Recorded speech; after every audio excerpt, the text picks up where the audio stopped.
Joining us now for World Brief and the review of some of the headlines of today's newspapers from around the world is Adefemi Akinsanya. Good morning, Adefemi. Wow, this looks different. Oh, you are now in London. From Greece to London. Oh, good morning. So nice to be an international correspondent. Dr. Rubin. What can I say? Good morning. What can I say?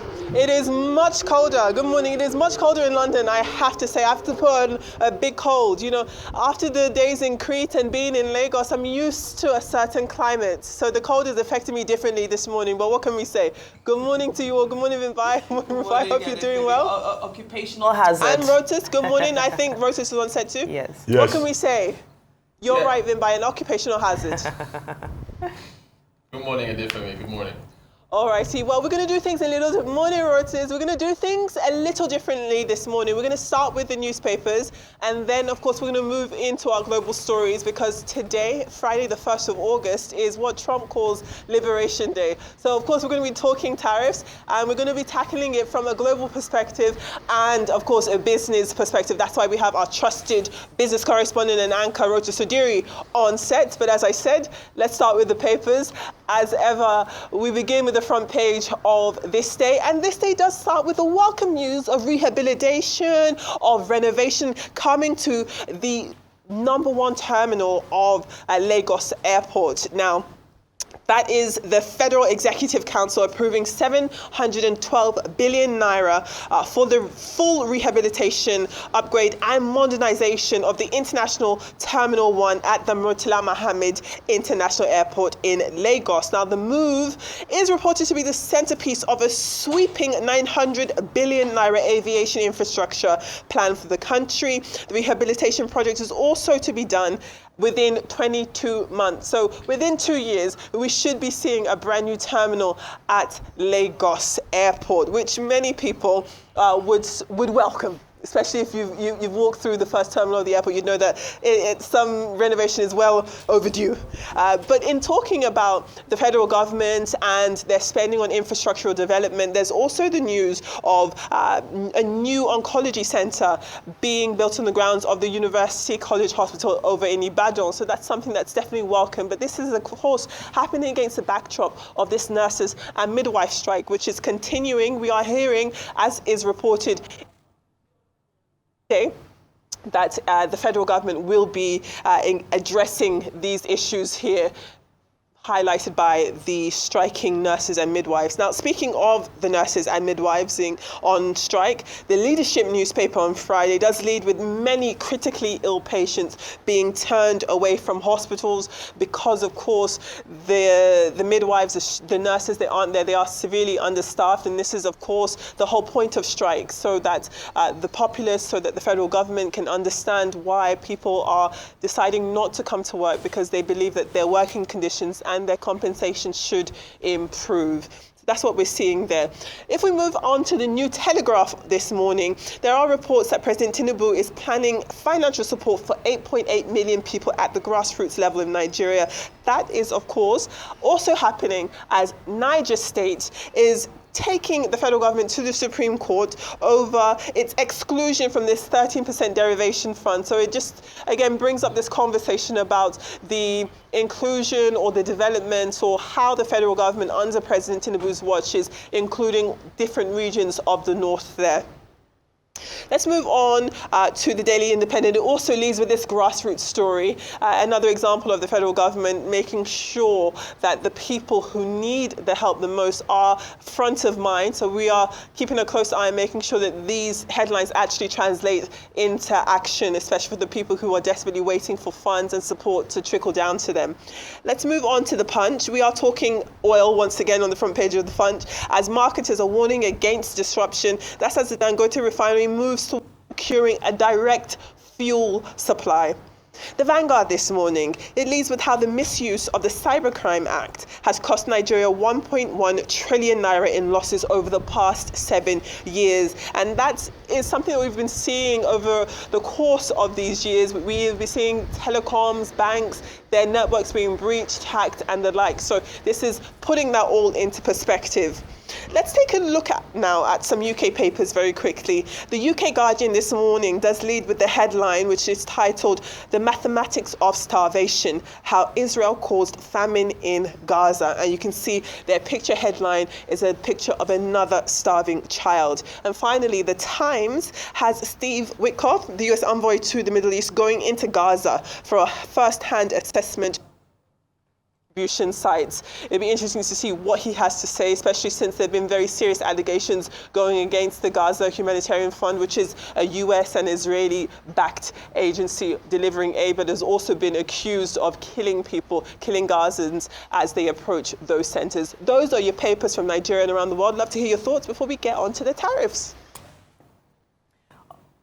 All right, I'll go straight to the leadership Friday edition of The Leadership, which is focusing on the nurses' strike that we touched on briefly. It was quite interesting for me to hear from one of the nurses. I believe she's representing the association from Cross River State. And she's saying that, well, 90% of their needs are not even financial. She's saying that the administrative issue, the work environment, are what they really need to be focused on. So this is not, in her own estimation, not an issue that can just be resolved from increasing salaries.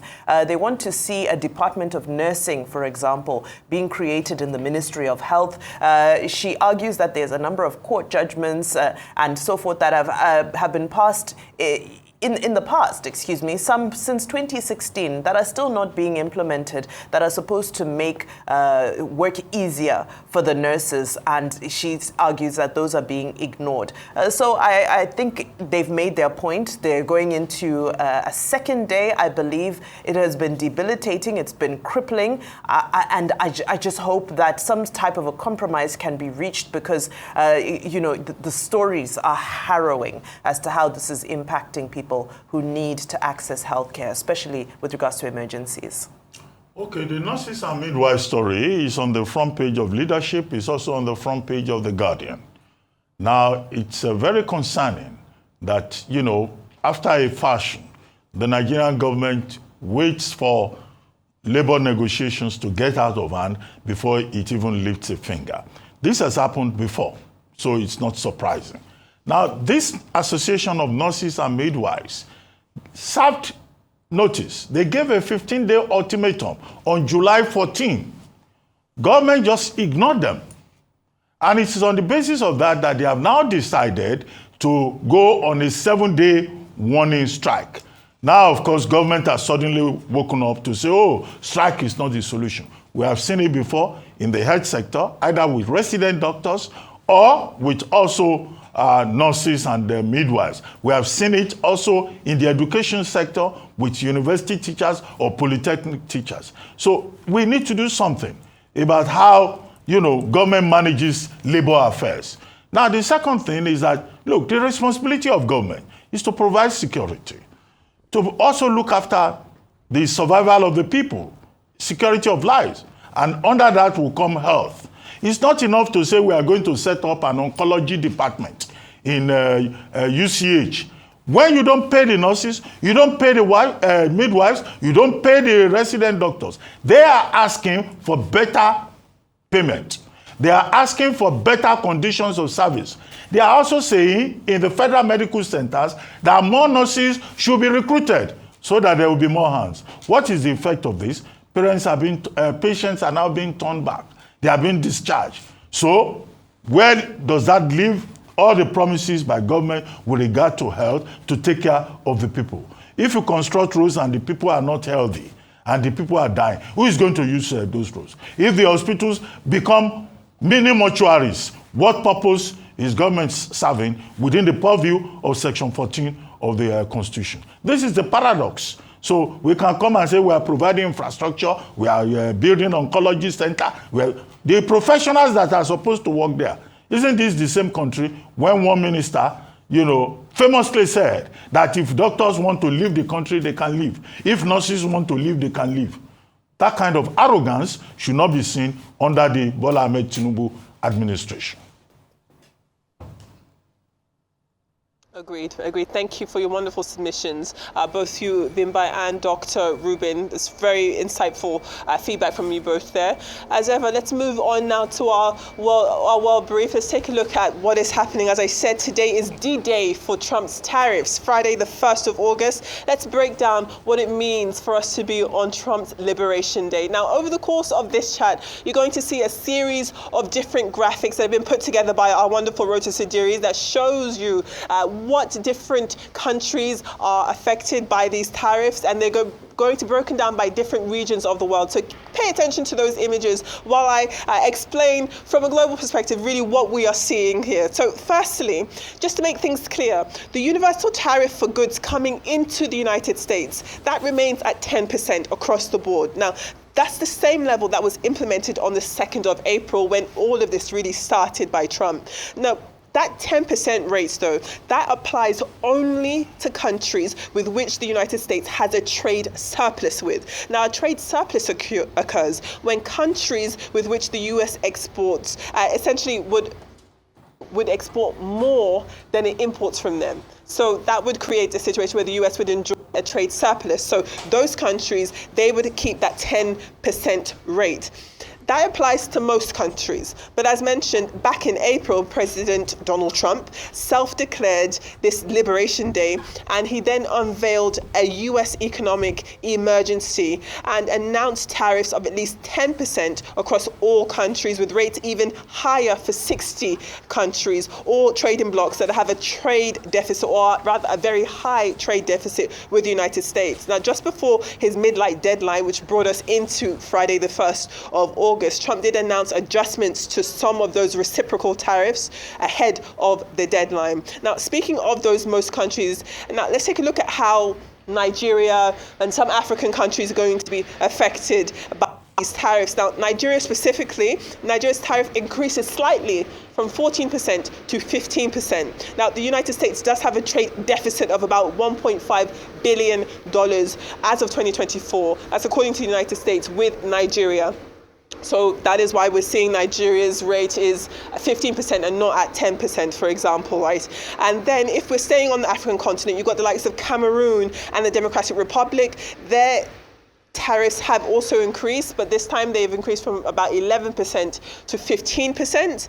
And then when we're looking at other regions of the continent, there have been decreases. Not everything's going up. So for example, Namibia's tariff, it dropped from 21% to 15%. Zimbabwe's also dropped from 18% down to 15%. Now, broadening it out to larger economies, this is where things get a bit more political. So there's a hefty 25% on India. I don't think many people would be surprised by that. But there's 30% on South Africa. And that kind of triggers these conversations about the current state of relations between South Africa and the United States. There were these, of course, accusations of the persecution, the poor treatment of white farmers, of Afrikaners in South Africa. And the United States intervened, brought white Afrikaners into the United States. It's strained relations between both countries. And we're seeing that political tendency really rear its ugly head when we're looking at Brazil, which was slapped with a 50% tariff.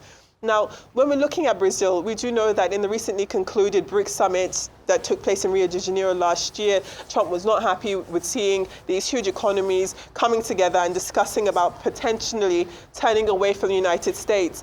There's one issue there, but then the bigger issue is the politics of it all. Within Brazil, we do know that the current president, Jair Bolsonaro, is overseeing, or at least president, while the former president, Lula da Silva is current president, Jair Bolsonaro, the former president, is currently on trial, facing charges relating to accusations of him going for a coup in the country. And this is someone who is believed to be a very close ally, a good friend of Donald Trump. His son, that is Bolsonaro's son, has spoken at large, really boasting about his relationship and his power really to bring in US might on Brazil. And we're seeing an example of that might with this 50% tariff on Brazil there. Also, there is, I think I mentioned the 35% on Canada. There's also the $27 billion brought to the US by July, and as you can expect, many countries around the world are going to be,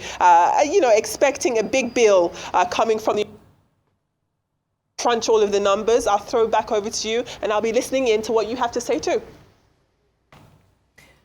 Fantastic. Thank you so much, Adefemi. So, Rotis, do you want to get us going on this conversation? So just to clarify, the Brazil is 50%, but it's 10% base. The 40% has been layered on top of Brazil, yes, pending what happens with Bolsonaro and the judges and the sanctions they've placed on the judge that is there. But as far as what is we have, its baseline is 10 for Brazil. But I think there's many moving parts here. The markets right now are all down. The U.S. markets on yesterday all fell. S&P 500, the Dow Jones and NASDAQ. You also had futures pointing down this morning as well. Asia markets are all red this morning. They're down, particularly the Kospi in Korea. And by the way, we put up in South Korea, the Taiwan has a 20% tariff. They're saying it's only temporary and that there is going to be a reprieve somehow. Mexico has a reprieve for 90 days.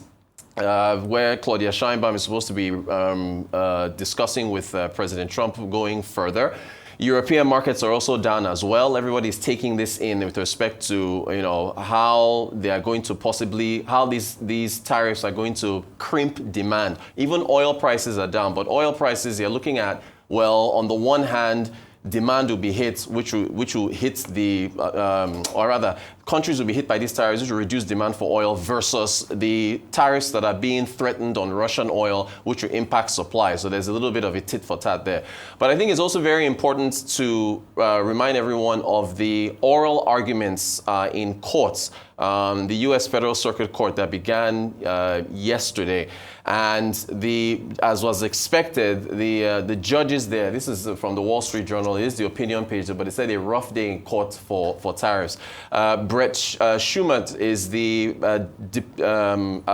Attorney General, Assistant Attorney General to Pam Bondi, who is arguing in favor of the Trump administration. They've been taken to court by a number of small businesses who say that the International Economic Emergency Powers Act that Trump is using is not eligible here. Now, there's an excerpt here I do want to read to everyone, which was a back and forth between Schumer and the judges. It said, Schumer argued that Trump's border taxes are similar to Richard Nixon's across-the-board 10% tariffs in 1971 under a precursor to IEPA, the Emergency Economic Powers Act. Those were upheld by an appeals court in 1975, Yoshida International. Mr. Schumer, this was yesterday, said Congress implicitly ratified a president's tariff authority when it enacted IEPA because the judges were questioning whether Congress has authorized this.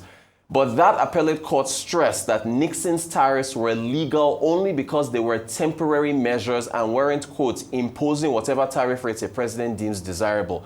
Mr. Trump is doing the latter. As one judge told Mr. Schumer, you're just discarding portions of Yoshida that you don't like. So it's important to remind everyone that we put this on yesterday, that Pippa Sandler said that, look, Trump is likely to lose in the lower courts, and they say it's highly unlikely that even the Supreme Court will uphold this. So everyone should keep monitoring what's happening in the courts, because it is likely that this could all get thrown out. But in the meantime, we should keep in mind that the U.S. had a 2% tariff before Liberation Day.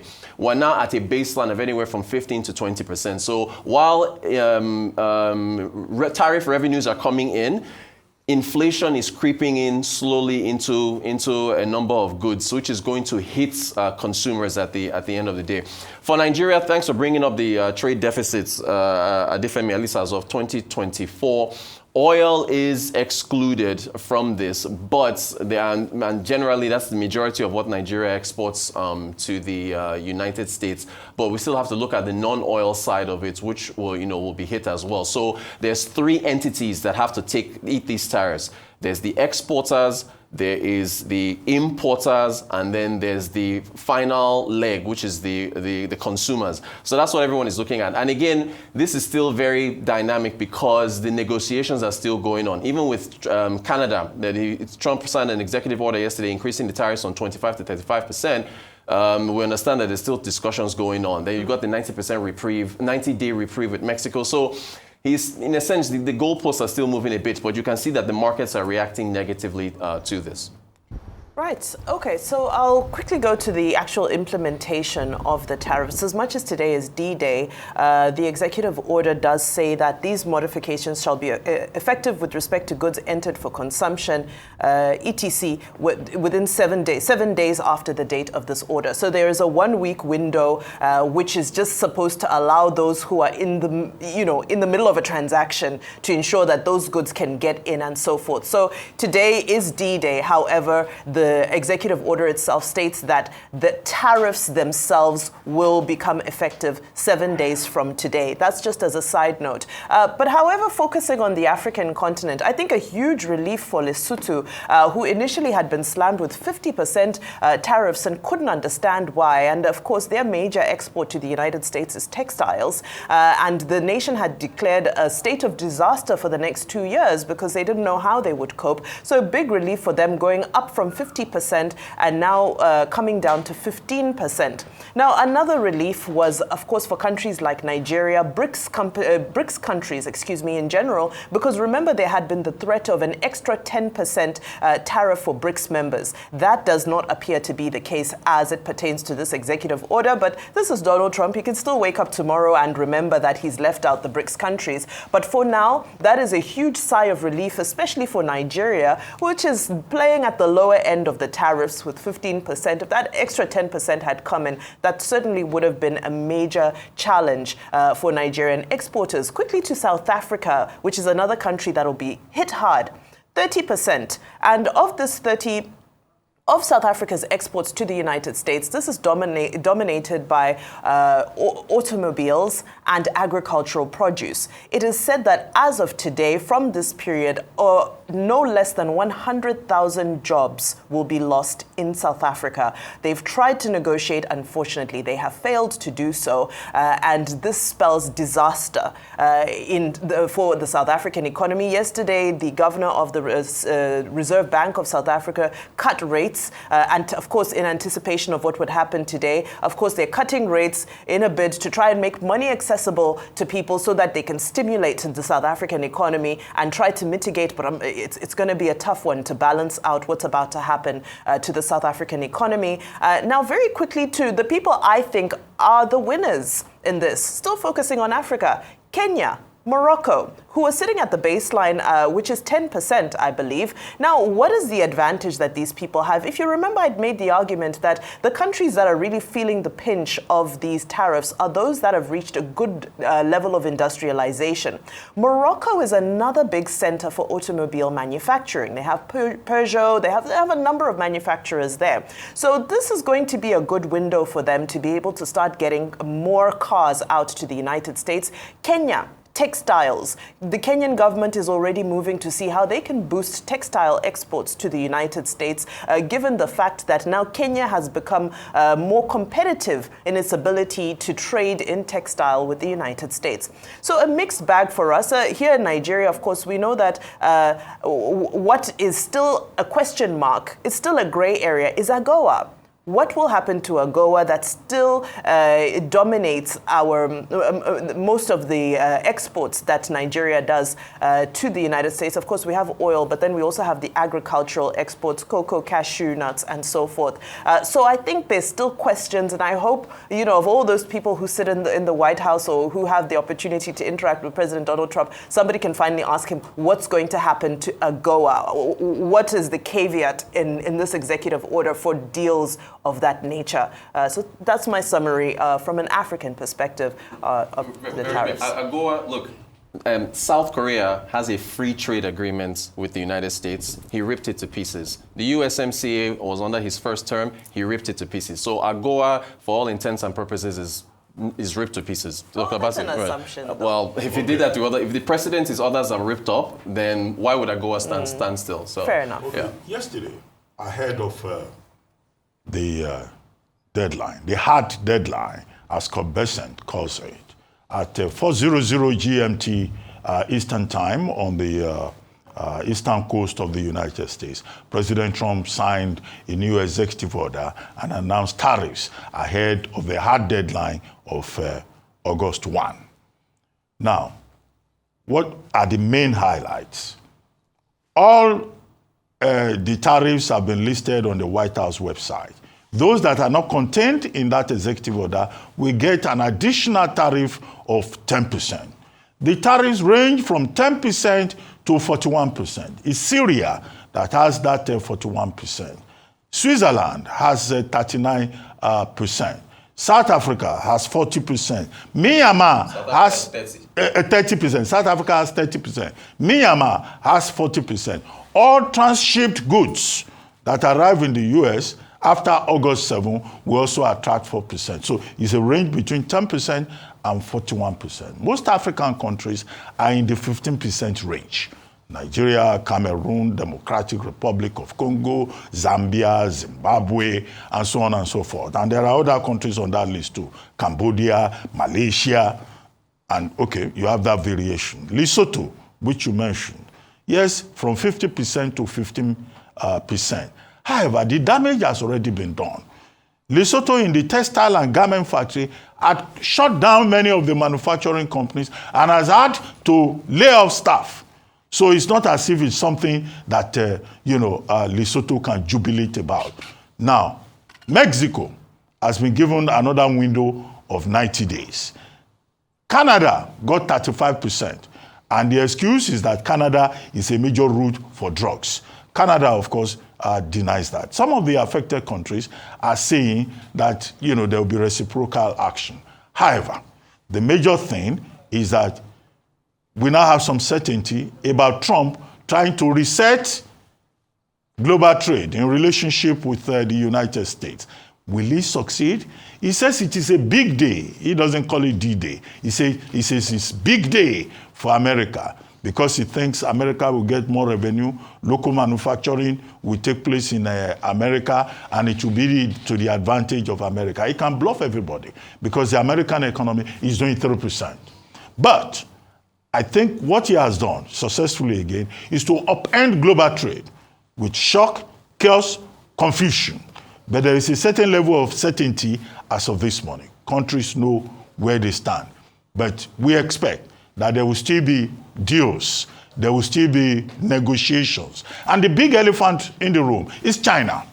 After the Stockholm talks, there has been an extension till August 12. But China, the second largest economy, that matter will still have to be resolved. Now, would Americans gain? The concern has been expressed that local manufacturing, many of these jobs that he wants to bring back to the U.S., many Americans want to do those jobs.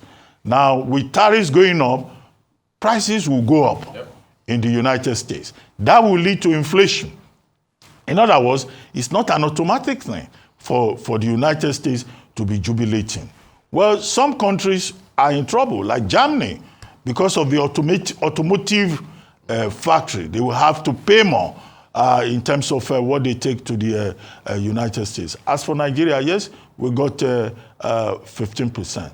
But what should be noted here is the chaos, the confusion that President Trump has created, and the fact that it's not likely, to meet those expectations in the long run.